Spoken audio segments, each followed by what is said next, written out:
If it ain't broke, don't fix it, they say. Hi, I'm Angel. Thanks for stopping by for another green thought from the greenhouse. It's an ongoing process, isn't it? To maintain, to fix, to know what to address and what to leave alone because it's doing good enough.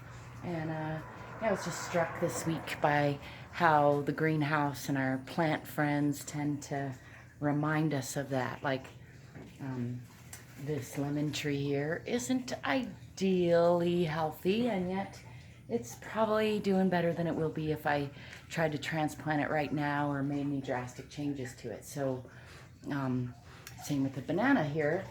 It could use splitting. It's to the point where it's, two whole trees in one pot, and yet if I split it now, it's going to start the whole root cycle over. Whereas if I leave it for another season, I might get some blooming. And I think life is just ongoingly that way, right? It's always a dynamic dance between, or at least for us managing types, us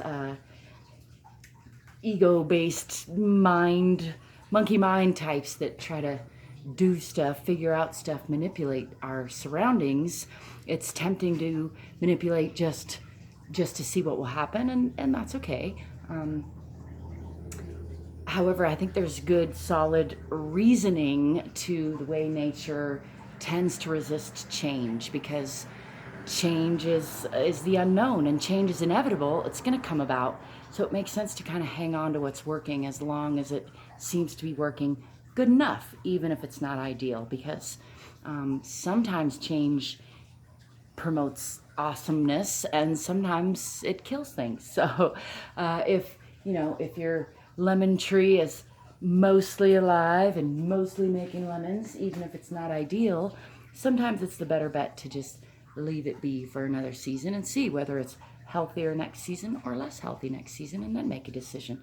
And when those decisions come about, then when it's time, that becomes obvious. But when you're not sure, I think it's natural to want to just kind of stay, to not make change. And I think there's good logic in that. Nature shows me that on a regular basis.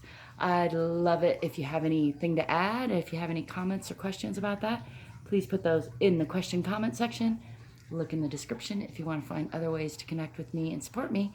And as always, I wish you love, laughter, lightheartedness, productive conflict resolution, good changes. Don't forget to play every day.